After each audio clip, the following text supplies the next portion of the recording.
Welcome to STV. నా పేరు శ్రావ్య. బులెటిన్లో అప్డేట్స్ చూద్దాం.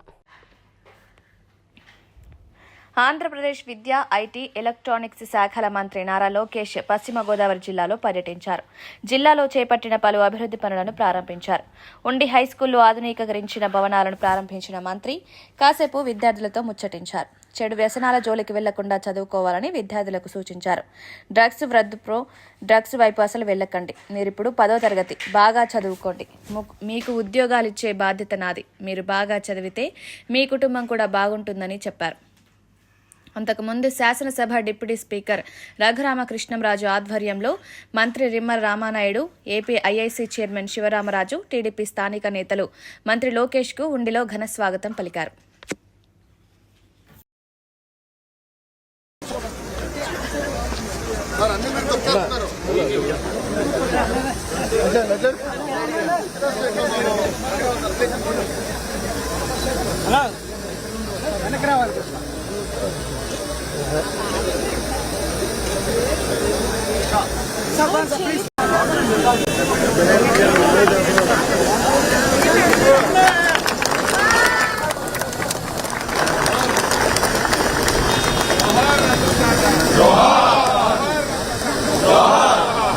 टाटा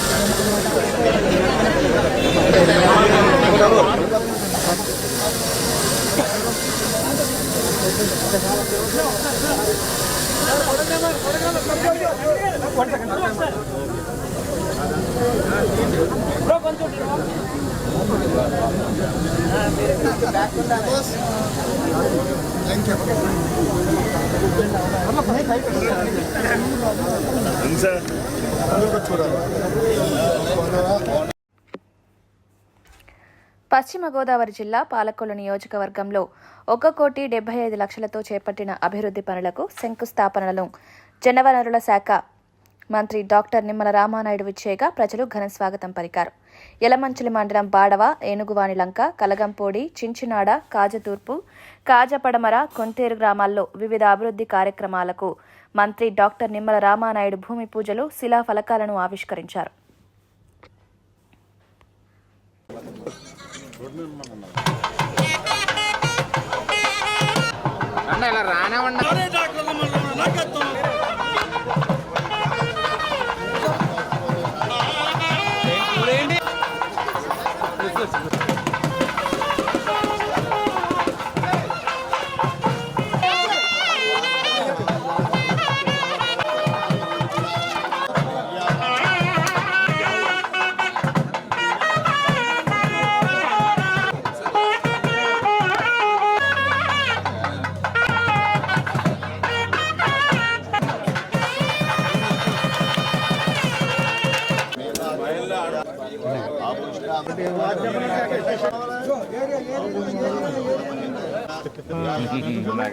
फ्रेम सॉरी फ्रेम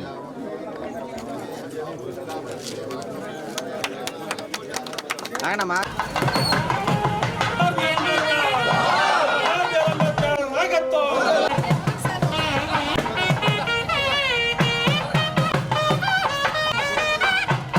రాకపోకలు నేను ఉంచుకుని పరిశుద్ధ దేవతలు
చేసుకోమంటారా?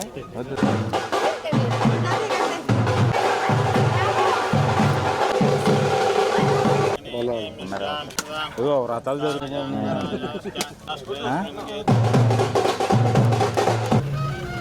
ఒకసారి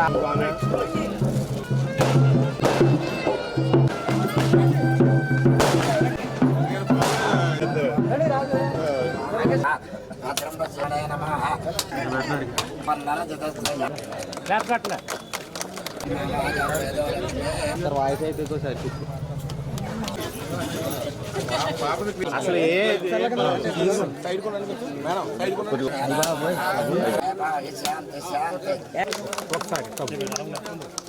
ఈరోజు ఎన్డీఏ ప్రభుత్వం వచ్చిన తర్వాత పోలవరం, అమరావతి, పరిశ్రమలు, పారిశ్రామికవేత్తలు ఇటువంటి అభివృద్ధి కార్యక్రమాలతో పాటుగా గ్రామాలలో కూడా మనం చూస్తూ ఉన్నాం. గుంతలు లేని ఆంధ్రప్రదేశ్ రాష్ట్రాన్ని చూపించాలనే ఉద్దేశంతో ఆర్ఎండ్బి ఒక పక్కన, సంక్రాంతి లోపుగా ప్రతి గ్రామంలోనూ సిసి రోడ్లు, డ్రైన్లు ఏర్పాటు చేయాలి, పల్లె పండుగలు అని పవన్ కళ్యాణ్ గారు ఇంకొక పక్కన, ఇట్లా ఈ యొక్క 5-6 నెలల కాలంలోనే ఇంత పెద్ద ఎత్తున అభివృద్ధి కార్యక్రమాలు చేసుకుంటూ మరొక పక్కన సంక్షేమ కార్యక్రమాలు కూడా చేపడుతూ, ఎందుకంటే నేను కూడా ఇప్పుడు గ్రామాల్లో తిరుగుతూ ఉంటే గతంలో 3,000 రూపాయలు పింఛను పెంచుతామని చెప్పి ఆ 1,000 రూపాయలు పెంచడానికి 5 సంవత్సరాలు పడితే ఈ ప్రభుత్వం వచ్చిన మొదటి నెల మొదటి తేదీనే పెంచినటువంటి పింఛన్ 4,000 రూపాయలు, 6,000 రూపాయలు, 15,000 రూపాయలు మా గడప దగ్గర ఇస్తూ ఉన్నారనేటువంటి ఆనందం. ఎవరైతే విద్యార్థులు చెప్తూ ఉన్నారు, గతంలో మేము చదువుకు పూర్తయిన తర్వాత ఉద్యోగాలు వస్తాయో లేదో టీచర్ల పోస్టులని 7-8 సంవత్సరాల నుంచి వేచి ఉంటే మరి ఈవేళ డిఎస్సి నోటిఫికేషన్ ఇచ్చి మాకు ఒక ఉద్యోగ భద్రత కల్పిస్తున్నారనే విషయం.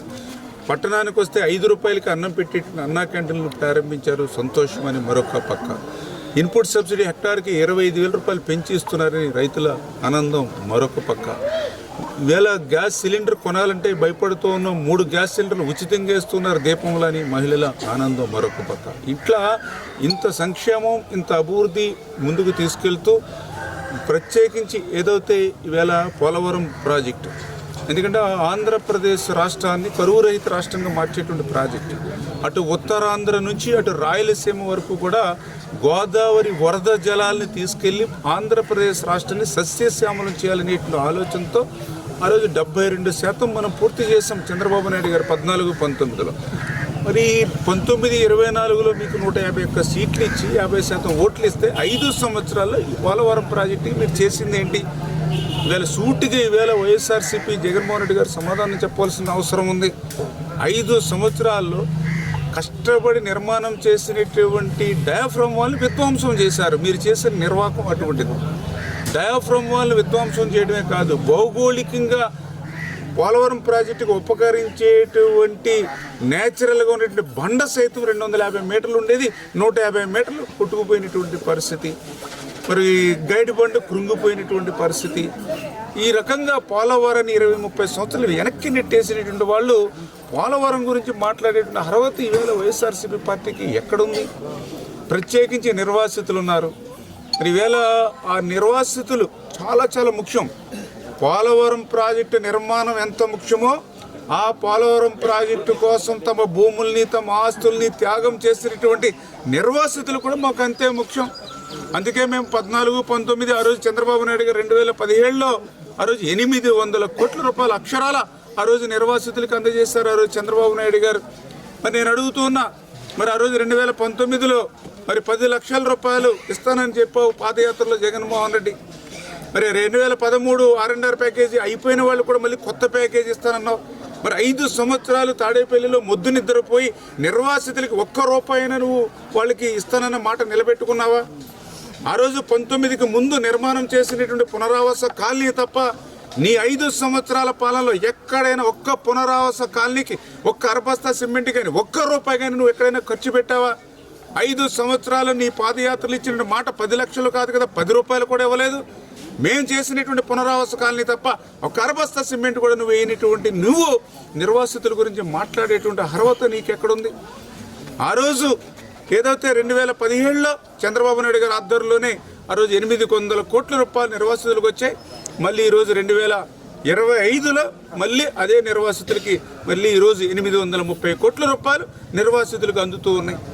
నాడు జగన్మోహన్ రెడ్డి పాలనలో నిర్వాసితులందరూ కూడా రోడ్డెక్కి మమ్మల్ని తెలంగాణలోకి కలిపేయండి అని ఆ రోజు రోడ్డెక్కి నిర్వాసితులు పోరాడితే ఈరోజు చంద్రబాబు పవన్ కళ్యాణ్ మరి పాలనలో మరి ఆ నిర్వాసితులందరూ కూడా పండుగలు చేసుకుంటున్నారు ఊరు వాడ కూడా. అంటే ఎంత డిఫరెన్స్ ఉంది ఇలా మీ ప్రభుత్వానికి మా ప్రభుత్వానికి. పనిచేసేటువంటి ప్రభుత్వానికి పనికిరానిటువంటి ప్రభుత్వానికి ఇదే తేడా. నిర్వాసితులు రోడ్డెక్కి తెలంగాణలో కలిపేయండి మమ్మల్ని ఆ రోజు నిరసించారు రాష్ట్ర ప్రభుత్వం మీద.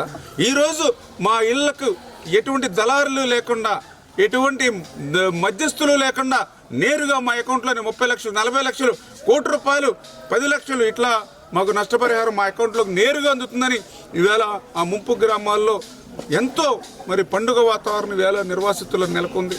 అంటే ఈ రకంగా మరి నిర్వాసితులు ఎవరైతే ఉన్నారో వాళ్ళ ప్రాధాన్యతనిస్తూ ఇవాళ ప్రభుత్వం పనిచేస్తుంది. ఖచ్చితంగా రేపు రాబోయే రోజుల్లో కూడా పోలవరం ప్రాజెక్టు నిర్మాణంతో పాటుగా ఆ నిర్వాసితులు ఏదైతే R&R ఏదైతే ఉందో అది కూడా పూర్తిగా కంప్లీట్ చేసి ఏదైతే ఈ యొక్క కాలనీలు ఏవైతే ఉన్నాయో అవి కూడా నిర్మాణం పూర్తి చేసి ఆ యొక్క పోలవరం ప్రాజెక్టుతో పాటుగా ఆ నిర్వాసితులను కూడా మానవత్వంతో ఆదుకుని ముందుకెళ్తామని చెప్పి మీ ద్వారా అందరికి కూడా తెలియజేసుకుంటున్నాను.